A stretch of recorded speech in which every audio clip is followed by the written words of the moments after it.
ಅದ್ಯಾವ ಜನ್ಮದ ಪುಣ್ಯ ಮಾಡಿದ್ನೋ ಇವತ್ತು ಸಾವಿಂದ ತಪ್ಪಿಸ್ಕೊಂಡೆ. ಎಲ್ರಿಗೂ ನಮಸ್ಕಾರ, ನಾನು ನಿಮ್ಮ ಸ್ಯಾಂಡಿ ಸೋಸ್ 90 ಡೇಸ್ ಚಾಲೆಂಜ್ನ ಡೇ 82. ಇವತ್ತು ಬೆಳಿಗ್ಗೆ ಎದ್ದಿದ್ದೆ. ನನ್ನ ಮಾರ್ನಿಂಗ್ ಆಸ್ ಯೂಶುವಲ್ ರೂಟೀನ್ ಎಲ್ಲ ಮುಗಿಸ್ಕೊಂಡು ಸೀದಾ ಡ್ಯೂಟಿಗೆ ಹೊಟ್ಟೆ. ಇವತ್ತು ನಾಯಿಗೆ ವ್ಯಾಕ್ಸಿನೇಷನ್ ಆಗ್ಬೇಕಂತ ನಮ್ಮ ಪ್ರಮೋದನವರು ಬೆಳಗ್ಗೆನೆ ಫೋನು. ಸರಿ ಅಂತ ಅವ್ರ ನಾಯಿನ ಹಾಕೊಂಡು ಸೀದಾ ಹೊಡೆದ್ವಿ ಹಾಸ್ಪಿಟ್ಲಿಗೆ. ಅಲ್ಲೋಗಿ ವ್ಯಾಕ್ಸಿನೇಷನ್ ಹಾಕಿದೆ. ನಮ್ಮ ಪ್ರಮೋದನಾಗ ಏನೋ ಒಂಥರ ಸಮಾಧಾನ, ಸಂತೋಷ.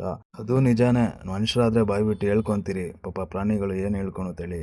ಅದಕ್ಕೆ ಜ್ವರ ಬಂದರೆ ವ್ಯಾಕ್ಸಿನೇಷನ್ ಏನೇ ಆದ್ರೂ ನಾವೇ ಹೋಗಿ ತೋರಿಸೋದು ನಮ್ಮ ಜವಾಬ್ದಾರಿ ಆಗಿರುತ್ತೆ. ಸರಿ ಅಂತ ಅಲ್ಲಿಂದ ಡ್ಯೂಟಿ ಎಲ್ಲ ಮುಗಿಸ್ಕೊಂಡು ಮನೆ ಕಡೆ ಹೋಗ್ಬೇಕಾದ್ರೆ ಗ್ಯಾಸ್ ಖಾಲಿ ಅಂತ ಹೇಳ್ಬಿಟ್ಟು ಗ್ಯಾಸ್ ಹಾಕ್ಸ್ಕೊಂಡು ಹೋಗೋಣ, ಬೆಳಿಗ್ಗೆ ಡ್ಯೂಟಿ ಮಾಡೋಕ್ಕಾಗಲ್ಲ ಅಂತ ಗ್ಯಾಸ್ ಅಂಗಡಿಗೆ ಹೊಟ್ಟೆ. ಅಲ್ಲೋಗ್ತಾ ನೋಡ್ತಾ ಇದ್ದೀನಿ 150-180 ಸ್ಪೀಡಲ್ಲಿ ಚಿಕ್ಕ ಗಲ್ಲಿ ರೋಡಲ್ಲಿ ನನ್ನ ಪಕ್ಕನೇ ಕಾರ್ ಪಾಸ್ ಆಯಿತು. ಮಾರಿದ್ರೆ ನಾನು ಸ್ಪಾಟ್ ಔಟ್ ಆಗಬೇಕಿತ್ತು.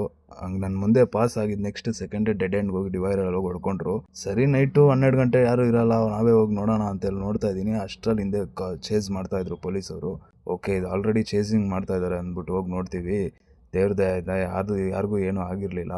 ದಯಮಾಡಿ ಗಾಡಿನ ನಿಧಾನ ಓಡಿಸಿ, ಮತ್ತು ಪ್ಲಸ್ ಡ್ರಿಂಕ್ ಆ್ಯಂಡ್ ಡ್ರೈವ್ ಆಗಲಿ ಎಂಜಾಯ್ ಮಾಡಿಕೊಂಡು ಈ ಥರ ಎಲ್ಲ ರ್ಯಾಶ್ ಡ್ರೈವಿಂಗ್ ಮಾಡೋದು ನಿಮಗೂ ತೊಂದರೆ, ಪಬ್ಲಿಕ್ಗೂ ತೊಂದರೆ. ಇದೆಲ್ಲ ನೋಡಿದ್ಮೇಲೆ ನನಗನ್ಸಿದ್ದೊಂದೇ, ನಾವು ಎಷ್ಟು ಹುಷಾರಾಗಿದ್ರು ಬರೋರು ಹುಷಾರಾಗಿರಲ್ಲ. ಸೊ ಇದೆಲ್ಲ ನೋಡಿದ್ಮೇಲೆ ಯಾವ ಟೈಮಲ್ಲಿ ಏನಾಗುತ್ತೆ ಯಾರಿಗೂ ಗೊತ್ತಿಲ್ಲ. ಸೊ ನಮ್ಮ ಹುಷಾರಲ್ಲಿ ನಾವಿರೋದು ತುಂಬಾ ಇಂಪಾರ್ಟೆಂಟ್ ಅಂತ ಅನ್ಸುತ್ತೆ. ಆದರೂ ಏನೇ ಹೇಳಿ, ನಮ್ಮ ಜೀವದ ಮೇಲೆ ಗ್ಯಾರಂಟಿ ಇಲ್ಲ ಅಂತ ಗೊತ್ತಿದ್ರು ಏನೇ ಹೇಳಿ, ದಿನನಿತ್ಯ ರೋಡಲ್ಲಿ ನಮ್ಮ ಜೀವಕ್ಕೆ ಗ್ಯಾರಂಟಿ ಇಲ್ಲ ಅಂತ ಗೊತ್ತಿದ್ರು ಇವತ್ತಿನವರೆಗೂ ಡ್ರೈವಿಂಗ್ ಮಾಡ್ತಾ ಇರೋ ಪ್ರತಿಯೊಂದು ಡ್ರೈವರ್ಗೂ ನಂದೊಂದು ಬಿಗ್ ಸೆಲ್ಯೂಟ್ ಅನ್ಕೊಳ್ಳಿ.